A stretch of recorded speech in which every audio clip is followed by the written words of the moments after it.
नमस्कार, मैं पूजा राज पाठक आप सभी का स्वागत करती हूँ बायोलॉजी वर्ड टू वर्ड में। और हम आज पेज नंबर 21 से स्टार्ट करेंगे। चलिए शुरू करते हैं।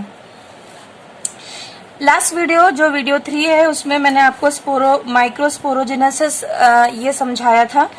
ठीक है, तो यहीं से स्टार्ट करते हैं।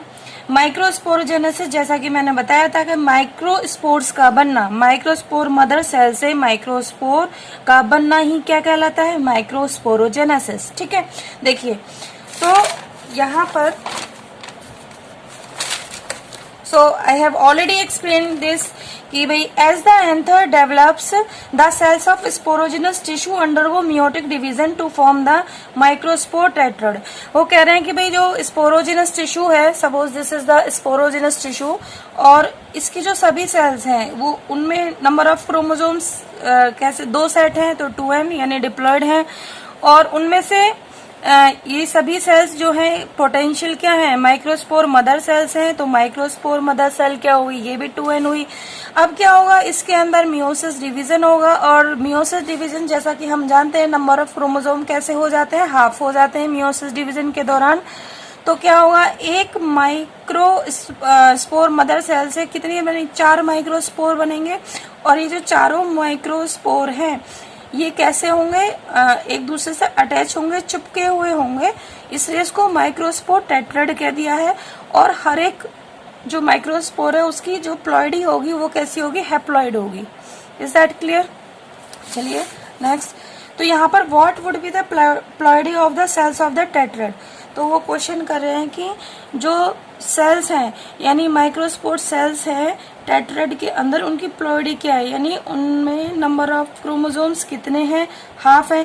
या क्रोमोसोम के सेट कितने हैं? 2 सेट है या 1 सेट है? तो हम कहेंगे 1 सेट होगा, क्योंकि मियोसिस के बाद में एक ही सेट बचता है। तो प्लॉइडी कैसी हो गई? फिर हैप्लॉइड हो गई। Is that clear? चलिए नेक्स्ट। अब हम आते हैं पेज नंबर 22 पर। तो देखिए पेज नंबर 22 क्या कहता है। तो इस पेज नंबर में हम बहुत सारी चीजें पढ़ने जा रहे हैं। ठीक है, चलिए लेट्स स्टार्ट।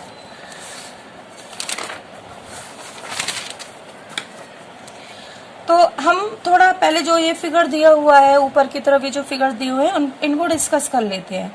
ठीक है, या एक काम करते हैं, पहले इस पैराग्राफ को देख लेते हैं। After that I will discuss this figure.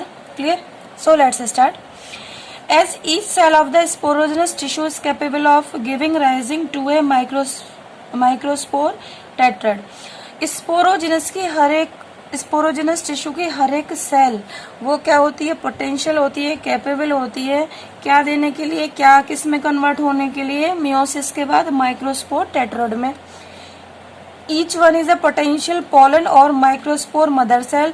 और स्पोरोजिनस टिश्यू की हर एक सेल को हम क्या कह रहे हैं? वो एक पोटेंशियल यानी कैपेबल है, पोलन मदर सेल कह रहे हैं या माइक्रोस्पोर मदर सेल कह रहे हैं। The process of formation of microspore from a pollen mother cell through meiosis is called the microsporogenesis. जैसा कि मैं पहले बता चुकी हूँ कि माइक्रोस्पोर मदर सेल या पोलन मदर सेल से क्या बनना? माइक्रोस्पोर का बनना मियोसिस के द्वारा, वो प्रक्रिया क्या कहलाएगी? माइक्रोस्पोरोजेनेसिस कहलाएगी। ठीक है, the microspore as they are formed are arranged in a cluster of 4 cells. ठीक है, जब माइक्रोस्पोर बन रहे हैं तो वो शुरुआती उसमें वो अरेंज होते हैं, एक दूसरे से चिपके हुए होते हैं इन ए क्लस्टर ऑफ 4 सेल्स। ठीक है, 4 सेल के ग्रुप में। हम वैसे भी जानते हैं कि मेयोसिस के दौरान जो एक सेल होती है, एक सेल से कितनी सेल बनेंगी?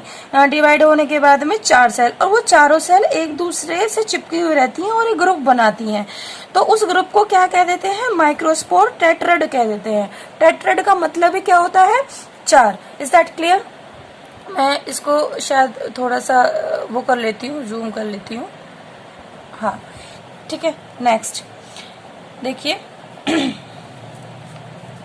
As the anther mature, जैसे ही एंथर मेच्योर होगा एंड डिहाइड्रेट होगा, तो देखिए डिहाइड्रेट का मतलब है कि एंथर जैसे जैसे मेच्योर हो रहा है तो उसमें से पानी कम हो रहा है, उसका जो पानी है जो मॉइस्चर लेवल है वो कम हो रहा है, और फाइनली क्या होता है कि धीरे धीरे बहुत ज्यादा कम हो जाता है और मॉइस्चर कैसा हो जाता है, डिहाइड्रेटेड फॉर्म में हो जाता है। द माइक्रोस्पोर डिसोसिएट, और जब पानी ही नहीं रहेगा तो ये जो टेट्राइड के अंदर माइक्रोस्पोर्स हैं वो क्या हो जाएंगे, एक दूसरे से डिसोशिएट हो जाएंगे, टूटकर अलग हो जाएंगे, सेपरेट हो जाएंगे from each other and develop into pollen grain.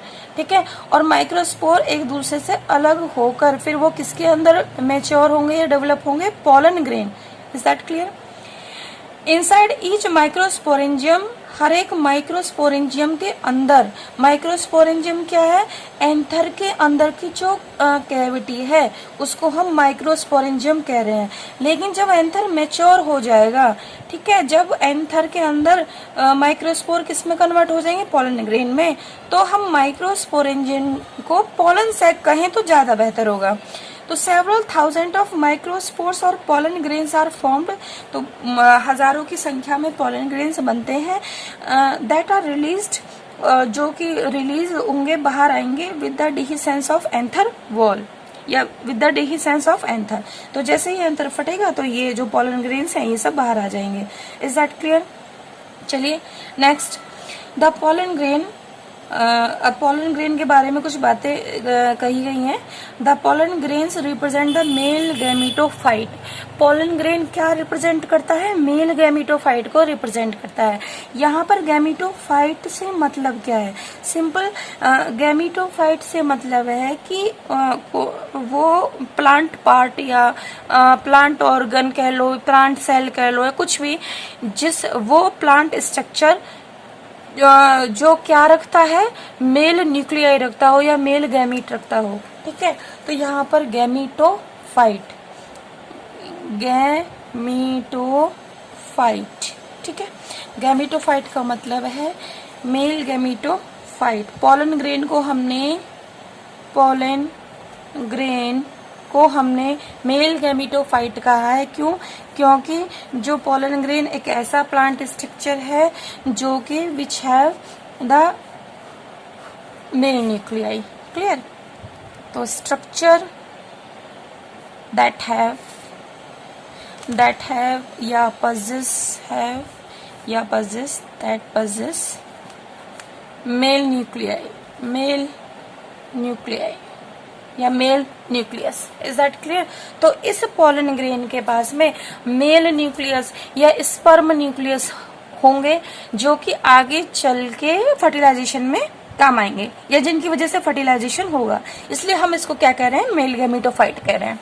Is that clear? चलिए, if you touch the open anther of hibiscus, आप हिबिस्कस का फ्लावर ले लीजिए और उस ध्यान से देखिए उसमें जो एंथर्स होंगे अगर वो खुले हुए हैं और आप उनको टच करते हो, और any other flower you would find, या किसी और फ्लावर को ले लीजिए, मेल फ्लावर सपोज आपने ले लिया या कोई बाइसेक्सुअल फ्लावर ले लिया, ठीक है, तो उसमें जो एंड्रोशियम है, एंड्रोशियम का मतलब क्या है, male reproductive organs. Clear? Whole of male reproductive organs. Male reproductive organ क्या है, एंथर है। ठीक है, तो अगर एंथर को आप देखोगे, एंथर मेच्योर है, आप जैसे वो फटा हुआ है डिहिसेंस्ड फॉर्म में, जैसे आप उसको टच करोगे तो उसके अंदर से एक पाउडरी येलोइश इस तरीके का कुछ कलर में आपको आपके उंगली पर चिपक जाएगा। तो वो येलोइश पाउडरी जो सब्सटेंस है वो एक्चुअली में क्या है, these are the pollen grains. ठीक है, तो ये क्या है, pollen grain. Sprinkle these grains on a drop of water taken on a glass slide and observe under the microspore. तो अगर आप इस येलोइश पाउडर को आप स्लाइड पे लेंगे और कुछ बूंदे पानी की डालेंगे और इनको माइक्रोस्कोप के अंदर अगर आप देखेंगे तो आप you will really be amazed eight a variety of architecture. इसका मतलब क्या है, देखिए, तो अगर हम माइक्रोस्कोप में पॉलन ग्रेन्स को देखेंगे तो हम आश्चर्यचकित हो जाएंगे। क्यों आश्चर्यचकित हो जाएंगे? क्योंकि हमें बहुत सारी आर्किटेक्चर, बहुत तरीके की कलाकृति हमें देखने को मिलेगी। इट मीन्स व्हाट कि भाई पोलन ग्रेन्स डिफरेंट शेप के हो सकते हैं, डिफरेंट साइज के हो सकते हैं, और उनकी जो सरफेस है वो भी थोड़ी स्मूथ भी हो सकती है, नुकीली भी हो सकती है, मतलब थोड़ी रफ भी हो सकती है।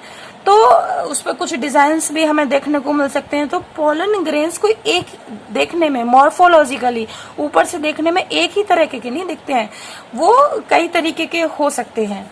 Is that clear? तो वो साइज में छोटे बड़े हो सकते हैं। Clear? Shape, colour, design seen on the pollen grains from different species. तो अगर हम डिफरेंट प्लांट लेते हैं और डिफरेंट प्लांट स्पीसीज लेते हैं, उनकी पोलन ग्रेन्स को देखते हैं, तो हमें पोलन ग्रेन्स की शेप, साइज, कलर और डिजाइन में फर्क मिलेगा। Pollen grains are generally spherical, measuring about 25 से लेके 50 माइक्रोमीटर इन डायामीटर। ठीक है, तो यहाँ पर अब पोलन ग्रेन का साइज के बारे में बात की गई है। तो पोलन ग्रेन का जो साइज है वो कितना दिया हुआ है? 25 से लेके 50 माइक्रोमीटर हो सकता है। माइक्रोमीटर का मतलब होता है 10⁻⁻6 मीटर एक तरीके से। ठीक है, तो इनका जो डायामीटर होता है पोलन ग्रेन्स का, suppose this is the pollen grain मैंने बनाया हुआ है, तो ये जो पूरा यहाँ से लेके यहाँ तक ये जो डायामीटर हो गया है, दिस इज व्हाट, यहाँ से लेके यहाँ तक दिस इज डायामीटर। तो ये डायामीटर किस रेंज में हो सकता है? 25 माइक्रोमीटर से लेके 50 माइक्रोमीटर तक हो सकता है। इस सेट के लिए जैसे 25 × 10⁻⁻6 मीटर आप ऐसे लिख सकते हो। ठीक है, चलिए next, it has a prominent means clear 2 layered wall. तो जो पोलन ग्रेन होते हैं उनकी वॉल या उनकी जो सरफेस है वो कैसी होती है? डबल लेयर्ड होती है। ठीक है, the hard outer layer called the exine. जो बाहरी परत होती है, जो बाहरी लेयर होती है, उसको हम क्या कहते हैं? एक्साइन कहते हैं। Is made up of A sporopollenin. और पोलन ग्रेन की जो बाहरी परत है, बाहरी लेयर है, वो एक सब्सटेंस की बनी हुई है, और उस सब्सटेंस को क्या कह रहे हैं? स्पोरोपोलेनिन कह रहे हैं। स्पोरोपोलेनिन। Is that clear? ठीक, स्पोरोपोलेनिन कह रहे हैं।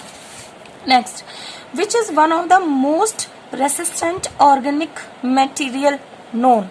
और ये जो स्पोरोपोलेनिन है, ये अब तक का जो है, अब तक का क्या है? सबसे ज्यादा ये ऐसा मोस्ट रेसिस्टेंट ऑर्गेनिक मटेरियल है। मोस्ट रेसिस्टेंट ऑर्गेनिक मटेरियल से आप क्या समझते हैं? Most resistant organic material. Is that clear? देखिए कैसे, क्योंकि ये सहन कर सकता है, ये बियर कर सकता है हाई टेम्परेचर को, स्ट्रॉन्ग एसिड को। ठीक है, ये किस किस को झेल सकता है? कि अगर हम इसको पोलन ग्रेन को किस में रखें? स्ट्रॉन्ग एसिड में रखें, या इनको हाई टेम्परेचर दें, या जो स्ट्रॉन्ग एल्कलीज होते हैं, ठीक है, हम उनके संपर्क में रखें, तो जो पोलन ग्रेन्स हैं उनकी वॉल खराब नहीं होगी या पोलन ग्रेन्स खराब नहीं होंगे। No enzyme that degrade sporopollenin is so far known. अभी तक कोई भी ऐसा एंजाइम नहीं खोजा गया है जो स्पोरोपोलेनिन को क्या कर दे? डिग्रेड कर दे, डिस्ट्रॉय कर दे, या उसको क्या कहते हैं, उसको तोड़ दे। ठीक है, खत्म कर दे। चलिए, pollen grain exine has a prominent means clear, aperture means pore called germ pore. तो पोलन ग्रेन की जो सरफेस है उस पर एक क्लियर, एक पोर होता है, एक छिद्र होता है, जिसको हम जर्म पोर कहते हैं। वेयर, जहां पर स्पोरोपोलेनिन इज एब्सेंट। क्लियर? देखिए, अब क्वेश्चन ये होता है कि भाई ये जर्म पोर क्या है, और जब स्पोरोपोलेनिन बहुत टफ है तो ये उसमें छिद्र कहाँ से आ गया? ये सारी बातें। चलिए हम इस पर देखते हैं थोड़ा सा। सपोज ये मैंने पोलन ग्रेन बनाया, दिस इज पोलन ग्रेन। ये पोलन ग्रेन की अंदर की लेयर है। हमने अभी आपसे क्या कहा था? 2 लेयर्ड। अभी आपसे क्या कहा था? 2 लेयर्ड वॉल होती है पोलन ग्रेन की। तो जो बाहर की लेयर है उसको हम क्या कह रहे हैं? सबसे आउटर लेयर जो है, आउटर लेयर, इसको हम क्या कह रहे हैं? एक्साइन। इसको क्या कह रहे हैं? एक्साइन। और जो एक्साइन है वो किसकी बनी हुई है? Made of sporopollenin. Is that clear? जो कि बहुत ही टफेस्ट ऑर्गेनिक मटेरियल है, रेसिस्टेंट ऑर्गेनिक मटेरियल है, ठीक है। और इसी वजह से ये जो एंजाइम लेयर है ये हार्ड है, क्लियर। तो हम ये अंदर की लेयर की बात कर रहे हैं, और जो अंदर की लेयर है इसको इनर लेयर आप कह सकते हो। इसको क्या कह सकते हो? अंदर की लेयर को इनर लेयर, ठीक है। तो इनर लेयर इसको हम कह सकते हैं, और इसको हम नाम देंगे किसका? इंटाइन का। किसका नाम देंगे? इंटाइन का, ठीक है। जो इंटाइन होती है वो सॉफ्ट होती है। वो कैसी होती है? सॉफ्ट होती है, मतलब स्पोरोपोलेनिन की वो नहीं बनी हुई होती। वो किसकी बनी हुई होती है? देखिए, वो बनी हुई होती है